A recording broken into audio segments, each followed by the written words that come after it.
صبح اٹھو گوشت، دوپہر اٹھو گوشت، شام کو گوشت، رات کو گوشت. کبھی ان سے پوچھا کہ رسول اللہ نے کتنی بار گوشت کھایا ہے؟ کس کتاب میں لکھا ہے؟ اللہ اکبر. کتنے لوگ آج یہاں موجود ہیں؟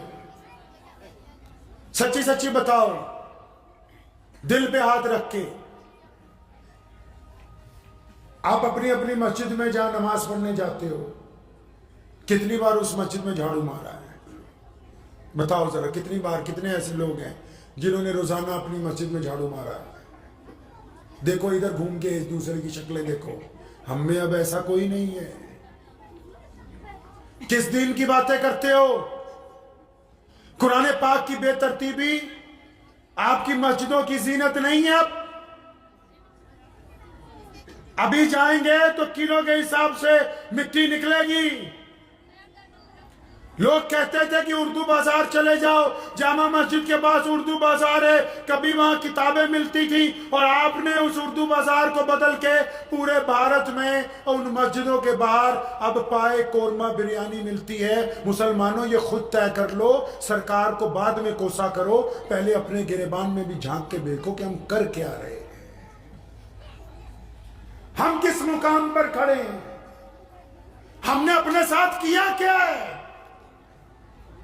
جتنے مولوی ہیں آپ کے پاس، جتنے امام ہیں، بڑے گنتی کے 4-5 بڑے مولویوں کو چھوڑ کے کبھی کسی امام کو تنخواہ وقت پر دیے؟ کبھی پوچھا کہ تمہاری ماہنامہ سیلری کتنی ہے؟ آپ کو امام چاہیے 7-8 ہزار کا، جوتی چاہیے 20-25 ہزار کی، ایڈیڈاس کی، ریباک کی. تو اس کا مطلب اس قوم کو اب جوتیوں کی ضرورت ہے، اماموں کی ضرورت نہیں ہے. کس مقام پر کھڑے ہیں؟ حیرانی ہوتی ہے بعض اوقات دیکھ کے. صبح اٹھو گوشت، دوپہر اٹھو گوشت، شام کو گوشت، رات کو گوشت. کبھی ان سے پوچھا کہ رسول اللہ نے کتنی بار گوشت کھایا ہے؟ کس کتاب میں لکھا ہے کہ روزانہ حضور اکرم صلی اللہ علیہ وسلم گوشت کے ساتھ روٹی کھاتے ہیں؟ بتاؤ اس کتاب کا نام بتاؤ. سارے مولوی یہاں بیٹھے پوچھ کے بتانا مجھے. جس نبی نے ایک وقت فاقہ کیا ہو اور ایک وقت پھر پانی کے ساتھ روٹی ڈبو کے کھائی ہو، جس نبی نے دودھ کو پسند کیا ہو، اس کی امت کو صبح بھی، دوپہر بھی، شام بھی، ہر وقت، ہر سالن میں سوائے گوشت کے اور کچھ نہیں چاہیے. تو ان کی عقل میں جانوروں کا دماغ نہیں آئے گا تو پھر کیا ان میں کوئی امام ابو حنیفہ پیدا ہوگا؟ جھوٹا ہی کیا ہونا اسے بھینسے کو. زمیندار ہے تمہارے میں کوئی؟ کھیت سے آیا کچھ؟ ساری زمیندار ہو نا؟ دو جھوٹوں کو ایک جگہ باندھ سکتے ہو ایک کھوٹے پہ ہیں؟ تو جو صبح شام دوپہر ہر وقت ہی وہی کھا رہے ہیں. بادام کھانے سے عقل آتی ہے، پپیتا کھانے سے پیٹ ٹھیک ہوتا ہے. تو جو صبح دوپہر شام سوائے اس کے کچھ کھا ہی نہیں رہے تو ان کی عقل وہ نہیں ہو گئی؟ کس حد تک ہو گئی یہ اندازہ لگاؤ کہ ہم نے کتابوں کی دکانوں کی جگہ بریانی کی دکانیں کھول دی. نبی علیہ السلام کی سب سے پیاری سنت، سب سے اعلیٰ سنت، سب سے خوبصورت سنت کون سی ہے؟ مجھے پتہ نہیں جی، مولوی صاحب سے پوچھوں گا. اب مولوی کو دے رہے 8,000 روپے مہینہ، وہ بھی پھر کہہ رہا کہ ان کو تو زکوٰۃ کے فضائل زیادہ سنے ہوئے. اس سے پوچھیں گے جا کے. نبی علیہ السلام کی سب سے پیاری سنت سنیے اور پھر اس سنت سے اندازہ لگائیے. وقت بھی ہو گیا ہے کیونکہ اب میرے بعد اور اکابرین حضرات موجود ہیں. تو نبی علیہ السلام کی بس سب سے پیاری سنت سن لیجئے کون سی، اور پھر آپ نے اندازہ لگانا کہ ہم نے کیا کیا اپنے ساتھ. ایک صحابی ہیں، ان کا نام ہے انس رضی اللہ عنہ، بچے. تو انس رضی اللہ تعالیٰ عنہ بچپن میں رسول اللہ کی خدمت میں آ گئے تھے. فرماتے ہیں کہ میں روزانہ میرے ذہن میں ایک بات آتی تھی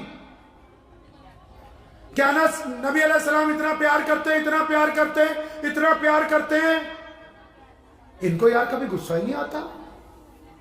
ان کو غصہ نہیں آتا کبھی؟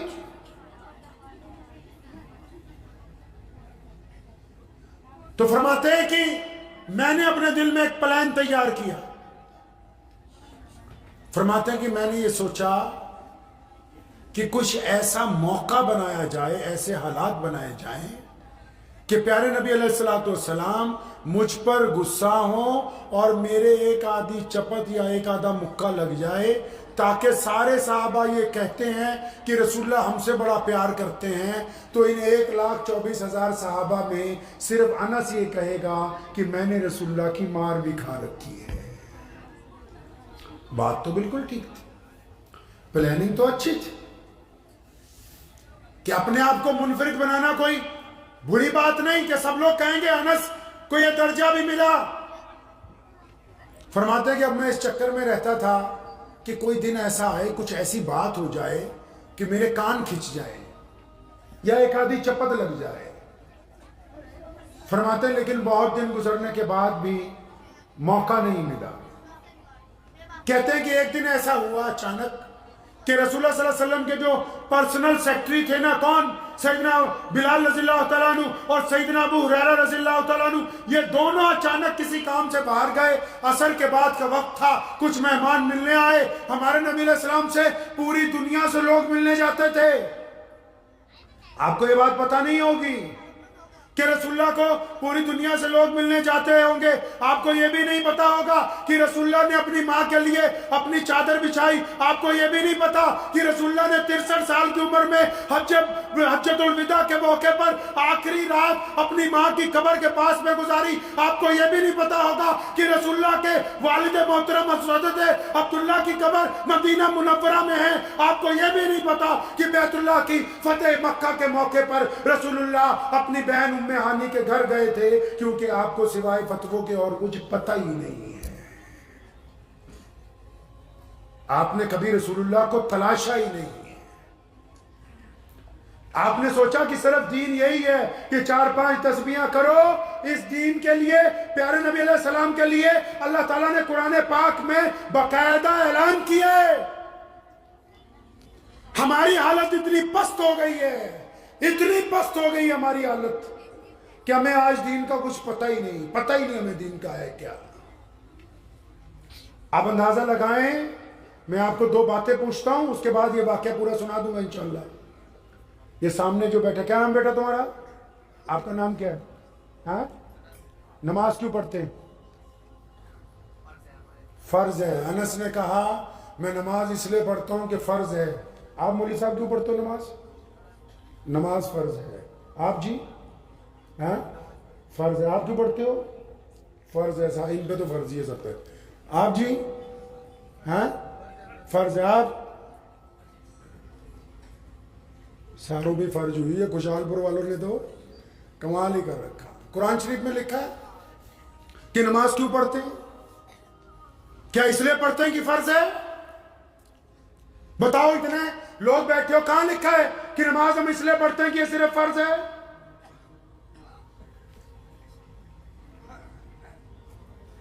یہ تو بس اپنے آپ کو سمجھا رہے کہ اجی ہم تو مسلمان، ہاں ہم سے تو لوگ اس لیے نفرت کر رہے ہیں، مسلمان ہیں۔ اچھا، مسلمانی والی کوئی بات نہیں، آؤ ادھر سن لو جی۔ ہاں جی، انہوں نے کہا نماز اس لیے پڑھتے ہیں کہ میں نماز برائی سے روکتی ہے۔ اندازہ لگا لو، اتنا بڑا مجمع ہے، صرف ایک بندے کو پتا ہے یہ بات کہ نماز اس لیے پڑھی جاتی ہے کہ اللہ نے قرآن پاک میں کہا کہ ہم نے نماز اس لیے فرض کی تاکہ تم گندی باتیں کرنی چھوڑ دو، اچھی باتیں کرنے لگ پڑو۔ اس گریبان میں جھانکو، اپنا گریبان کھول کے جھانکو اس میں کہ ہم کس جگہ کھڑے۔ ہمیں 70 سال میں یہ نہیں پتہ لگا کہ نماز کیوں پڑھتے ہیں۔ انس مسجد کیوں بنائی؟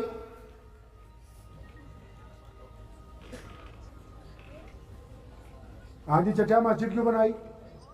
نماز پڑھنے۔ ہاں جی،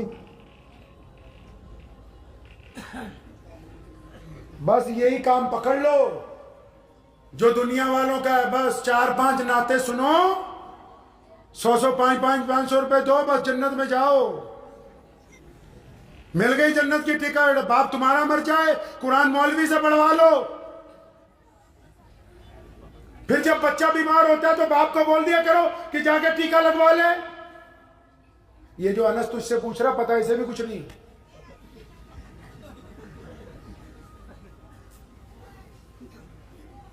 یہ کس نے سمجھایا دین؟ کیا کر رہے ہیں اسلام کے ساتھ؟ ہم نے اپنے دین کا بنایا کیا ہے؟ وہ کہہ رہے ہیں مسجد نماز پڑھنے کے لیے بنائی ہے. ان مولوی صاحب سے پوچھو نماز گھر میں نہیں ہو جاتی؟ نماز گھر میں ہوتی ہے کہ نہیں ہوتی؟ بتاؤ بھائی. ہو جاتی ہے نا. تو 5 نمازیں فرض ہیں. کتنی؟ فجر، ظہر، عصر، مغرب، عشاء. اب ان 5 نمازوں کے بعد ایک اور نماز ہے جو ان سے بھی زیادہ پاورفل ہے. کون سی؟ تہجد کی نماز. کون سی جی؟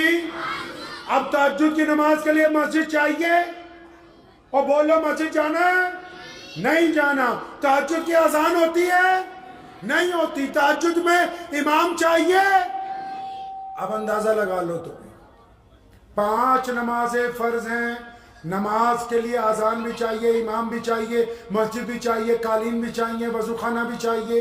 اور جو ان کی بھی آگے کی نماز ہے تہجد کی، اس میں نہ امام چاہیے، نہ مسجد چاہیے، نہ اذان چاہیے. تو پھر یہ مسجد بنائی کیوں ہے؟ یہ اتنا بڑا جگاڑ کیوں لگایا بھائی؟ چلو اللہ کے پیارے نبی حضرت محمد رسول اللہ سے پوچھتے یا رسول اللہ یہ مسجد کیوں بنائی؟ امام بخاری جواب دیں گے. امام بخاری کی کون باتیں بتائے گا؟ امام بخاری کی باتیں یہ وہ علماء بتائیں گے جن کو اللہ نے ان کا وارث بنایا ہے. پوچھیں یا رسول اللہ مسجد کیا کرنی ہے؟ اللہ کے نبی علیہ السلام نے فرمایا ابو ہریرہ مسجد اس لیے بنا رہا ہوں تاکہ ہم لوگ اکٹھے ہو کر جماعت کے ساتھ نماز پڑھیں گے. کس کے ساتھ نماز پڑھیں گے جی؟ جماعت کے ساتھ. پھر پوچھا گیا یا رسول اللہ جماعت کے ساتھ کیسے نماز پڑھنی ہے؟ فرمایا تمہارے کندھے سے کندھا جوڑ کے نماز پڑھنی ہے. پھر پوچھا پوچھنے والوں نے یا رسول اللہ کندھے سے کندھا جوڑنے سے کیا ہوگا؟ فرمایا تمہارے دل آپس میں مل جائیں گے. خوشحال پور والوں نعوذ باللہ یہ استنجا کرنے کے لیے نہیں بنا رکھی. یہ بے ترتیبی میں جا کے ایک دوسرے کی ٹانگیں کھینچنے کے لیے مسجد نہیں بنائی. یہ سماجک ویوستھا کو خوبصورت بنانے کے لیے رسول اللہ نے مسجد بنانے کا حکم دیا کہ وہ نماز جو الگ الگ پڑھتے ہو اکٹھے پڑھو. یہ وہ نماز جس میں ایک دوسرے کا پیار نہیں ہے اکٹھے آ کے پڑھو تاکہ تم میں محبت ہو. فجر میں عبد الرحمن نہ آئے، ظہر میں نہ آئے، عصر میں نہ آئے، مغرب میں نہ آئے تو پھر عشاء میں ڈاکٹر ممتاز اس کے گھر پہ جائے، مولوی عباس صاحب جائیں، مولوی شعیب جائے کہ بھائی کیا بات ہو گئی آج تم نماز میں نہیں آئے، تاکہ تم ان کا دکھ درد بانٹ سکو، ان کی پریشانی کو سمجھ سکو. آپ کی مسجد میں اگر یہ خاصیت نہیں ہے تو صرف ابھی وہ بلڈنگ بنی ہے، مسجد نہیں بنی ہے. مصلی بنا ہے ابھی مسجد نہیں بنی. رسول اللہ کی مسجد میں تو غیر مسلم آتے یا رسول اللہ کپڑا چاہیے، نبی علیہ السلام لباس دیتے. غیر مسلموں نے سوال کیا یا رسول اللہ کھانا چاہیے، نبی علیہ السلام کھانا کھلاتے. خود فاقے سے ہیں. غیر مسلموں نے آ کے کہا یا رسول اللہ سواری چاہیے. اور یہاں تو کوئی مسلمان آ جائے گرمی میں اور وہ پنکھا چلا کے ابھی بس ذرا سا بیٹھ ہی جائے تو پیچھے سے متولی آ کے بند کر دیتا کہ بنا نماز کے نہیں چل سکتا. یہ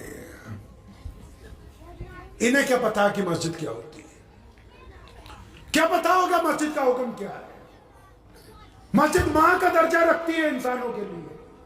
مسجد کے امام اور صدر کے اوپر لازم ہے یہ بات کہ مسجد کا کوئی پڑوسی بھوکا نہ سوئے. مسجدوں کے نمازیوں پر یہ بات لازم ہے کہ ان کے دل آپس میں ملے ہوئے ہوں، وہ ایک دوسرے پر تنقید کرنے والے نہ ہوں، وہ ایک دوسرے کی چغلی کرنے والے نہ ہوں، وہ ایک دوسرے کی برائی کرنے والے نہ ہوں. میاں صاحب یہ مسجدوں کا کیا بنا دیا ہے یار تم نے؟ کیا کر دیا یہ مسجدوں کے ساتھ؟ کیا کر رہے ہو؟